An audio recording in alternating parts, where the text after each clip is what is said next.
Hello, welcome to my channel. I'm Tiffany, a retired librarian turned homeschool mom. And in this video, we're going to do a combination of basically the overview of what happened on our trip. So if you've seen my previous videos, me and my husband and our toddler went to Idaho to visit family. So this was our first plane trip and 2-hour car trip of a mountain road. So normally I was planning on doing a kind of a plane trip and a car trip review. Instead, I'm just going to throw them together because the car trip was kind of uneventful. Bring snacks. It was 2 hours up a mountain road. My daughter slept most of the way down and snacked most of the way up. Was a little fussy, not too bad. Mostly she just kind of sat and stared out the window and ate food. So snacks are definitely a positive thing. On the airplane ride on the way there, we got through security just fine. We did overpack. I will say this, I've learned big lesson. Packed way too many books. If you see the previous, the book video, I packed all of those books. It was a very bad idea. She did not really look at any of them I think we were gone. We left Monday, we came back Friday.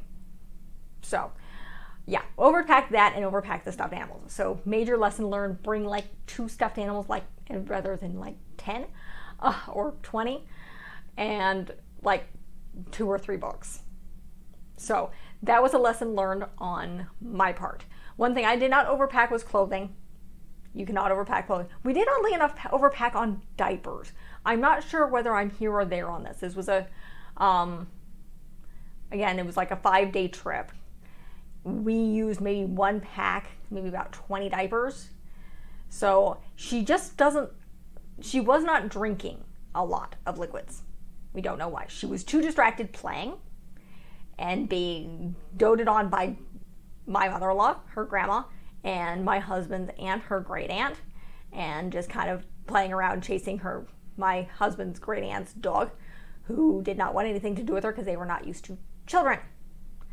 So, and then we were busy. So she was not peeing or drinking that much. And we also didn't have her regular lemonade that she drinks. So she drinks like me and my husband, we drink a Trader Joe's low-calorie lemonade. So she was mostly drinking water on this trip. So she just was not drinking a lot of liquid, so she was too busy. So she didn't pee as much. So we brought too many diapers.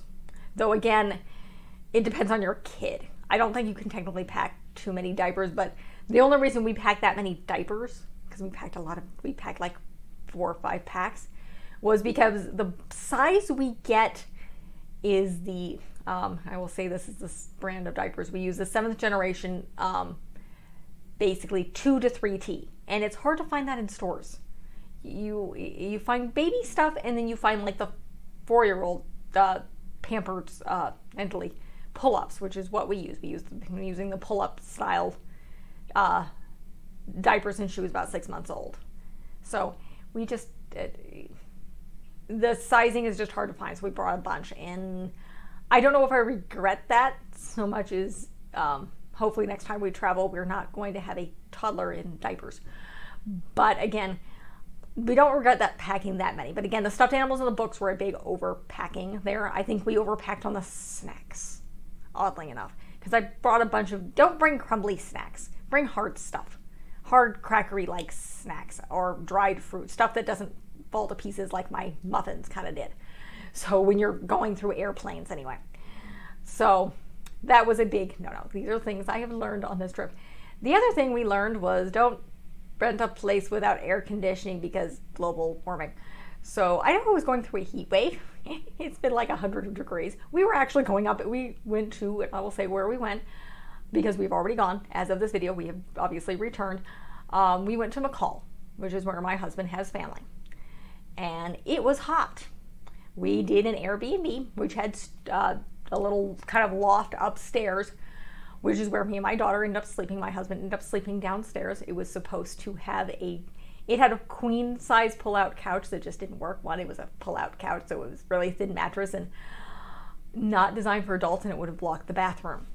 It was a very, very small place, but it didn't have air conditioning. But we didn't expect we needed air conditioning because it was supposed to be cool. We've gone up to the mountains. We're in Idaho. It's not supposed to be 100 degrees. It was. It was horribly hot. So, lesson learned.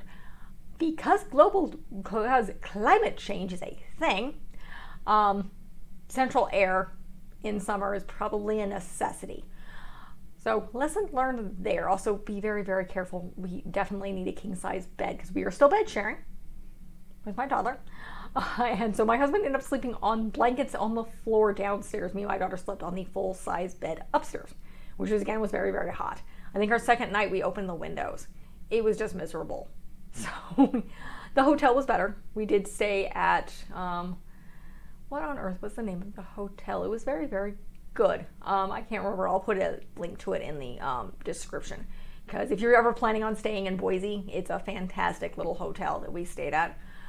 Very, very nice. We did not have any bathtubs, so we had issues with that. And I packed bath toys without realizing that. So, and the Airbnb had a really, really tiny bathroom. It was a really, really tiny bathroom. Me and my husband were lucky we fit in there, and we're normal sized people.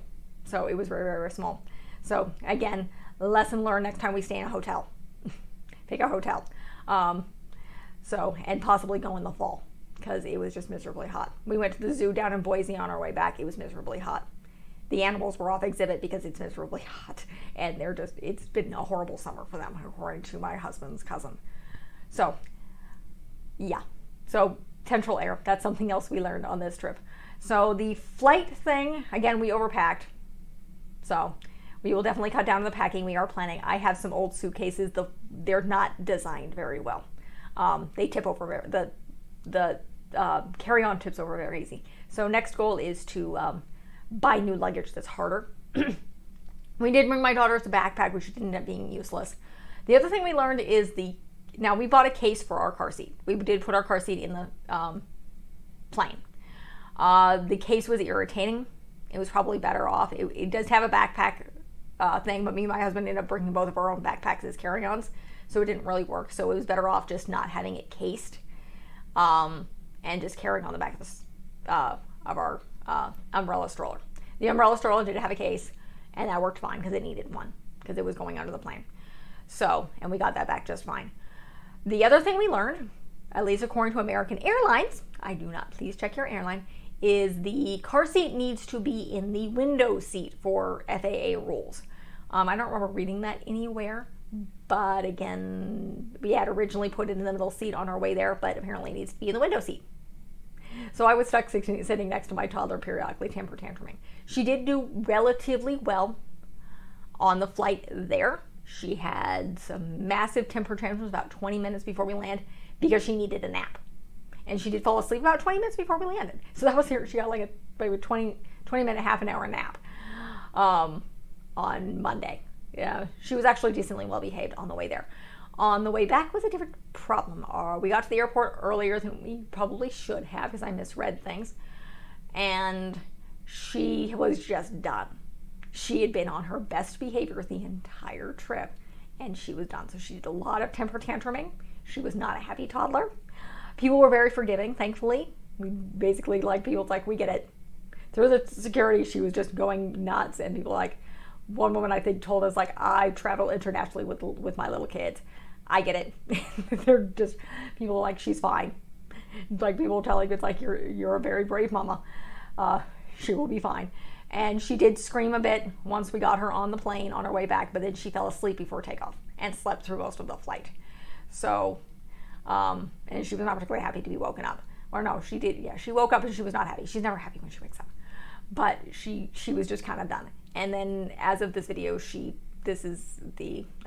we got back yesterday. She pretty much spent most of the day temper tantruming. So if your toddler is in the case on their best behavior during your trip, particularly if they're dealing with strangers, in our case she was dealing with family and she was an absolute perfect little child. I'm pretty sure she was just done. She did not take a nap today because she was cranky.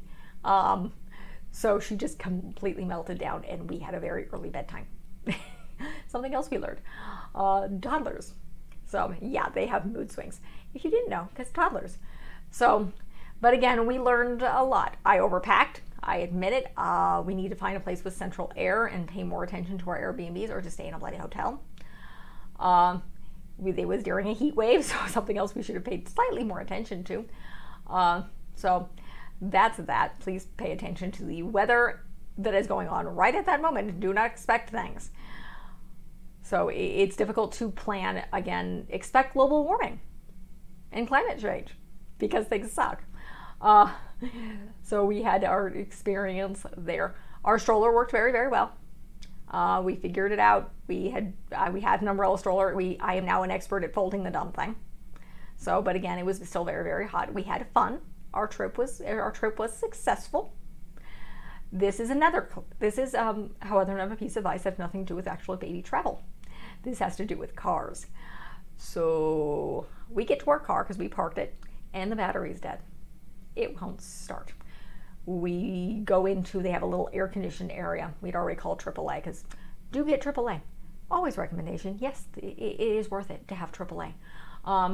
But my husband noticed on the wall that you can call for a jump. So we called for a jump and they jumped the car. Battery's dead. So we get home finally after meltdowns. My toddler actually tripped getting in and out of the car. And she has gash on her head. That was almost so fun. And again, it's Arizona in summer. So yes, that's where we're at. It's very, very hot. So we were very, very, so I had a complete meltdown, thoroughly admit. I was frustrated. I was tired. She had been melting down. I was an extremely tired mama. So we got a jump. We get home. We decide to look into this. So we have a minivan. We have a Chrysler Pacifica minivan from 2018. My husband looks this up. Apparently, all these stupid modernized, computerized cars don't completely shut off, ever. So if you have a car that's a modernized, computerized car, no, it's not a hybrid. It's your standard Chrysler Pacifica minivan from 2018 with the stow and go seats. It's not anything that's not abnormal for those years. But apparently the battery never completely shuts off, so our battery was dead. And this is normal for all cars, not just Chryslers. So if you leave them for, in our case, like 5 days, they will die within like 3 days, a lot of the times. And that's just what we've looked at. This is a flaw in all of these cars. We don't know why on earth why on earth they have not fixed this problem. This shocked us. It's in, basically, my husband read an article and it's like, yep, after a matter of days, they're just, if you do not drive them, this doesn't have to be an airport, if you do not drive them, the battery is going to die. Which is not fun when you have a toddler in a hot parking garage. We were not out in the open. We were in a covered parking garage. So it's just, the battery dies. So if you have one of these cars and you don't get a ride to the airport, even if you do, you might want to have a charger on you or in your garage. And yes, they're relatively cheap because your car, when you have one of these modern cars, they die. So if we ever go out of town again, we're either going to catch a ride and still have one of those chargers because our minivan will stop working anyway, and then take my husband's Volvo, which is a 2011 and not too much of a computerized car. So yes, be very, very careful if you have these computerized car with electric doors and all sorts of things, and something probably most minivans, SUVs, even smaller cars, double check to see how long their batteries last when they're allowed to sit. Because that's not something to find out, that's fun. And have an electric battery charger on there. So that's something we have on our list to buy if we're ever going to fly again. And again, leave our car. Or, fly again. Because, again, it's gonna die. Oddly enough, I'm trying to think of the last one. We got back from our honeymoon back in 2008. Or no, yeah, was it 08? No, it was 18. My little useless Ford,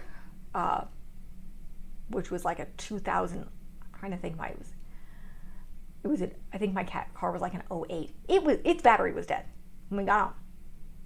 So I went to go grocery shopping and my battery was dead. And I had to call family to deal with the dead battery because my husband was at work. He wasn't working from home at that point. This was we went to Canada for 3 weeks in the summer of 18. So that was our last major, that was our last major adult trip without any sense of baby, because we went to New Orleans when I was pregnant. So that is the thing we've learned. 1, don't overpack the toys. A lot of times you can rent toys particularly if you're going to visit family and they have toys. Don't overpack the toys. Try to limit that. Don't overpack the books. Major mistake.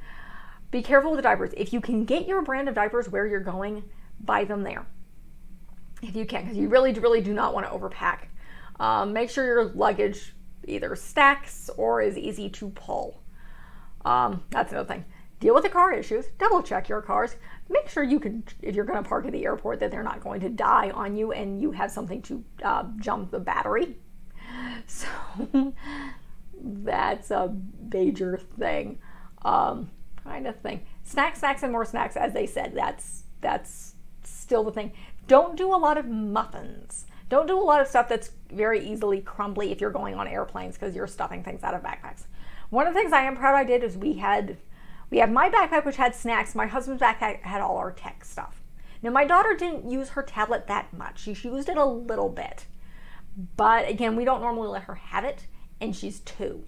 So she's not as screen obsessed. And again, right now it's back hidden behind me and plugged in. So we don't normally let her have the screens. I prefer her not to. This was a travel thing. So, and again, she was busy throughout the time. We went to gardens. We went out on my husband's aunt's and uncle's boat. We spent time with family. The entire point of this trip was to see my husband's 98-year-old grandmother, who is a 98-year-old woman. So she's his 98-year-old grandmother. Whether she will survive the next McCall's winter, we don't know. Essentially, he wanted to see her before she died. That was the entire point of this trip. Otherwise, we would not be traveling in the middle of a COVID-19 pandemic where we had to wear masks the entire time on the plane, which no, was not fun. No, we did not have my toddler wearing a mask. Nobody actually really asked because she's still relatively young and she's not talking. So, and she's medium sized. She's like 40, 50 percentile and things, except for, the size of her head, which nobody's paying attention to anyway. So she was able to pass. And again, she was only like 10 days when we left after her 2nd birthday. So we got away with it. My personal opinion, why I'm in full support of masks, even now, children, they're demanding them for be 2 and older. 2 years old is way too bloody damn young. They don't get it. They're 2-year-olds. They don't have maturity to get it. They don't have the cognitive understanding to be able to be forced to wear a mask. And they're not going to do it because they're toddlers. 5 and up, maybe 4, depending on the maturity of your kids, is my personal opinion of what they should be enforcing. Not 2-year-olds. Not 2-year-olds. Not 2-year-olds, not even 3-year-olds. You're lucky 2-year-olds and 3-year-olds are wearing clothes and shoes. And that is my fussing toddler. So I'm going to let you go. That is my advice. And that is this video. I'm going to go deal with my fussing, very cranky little toddler. Thank you.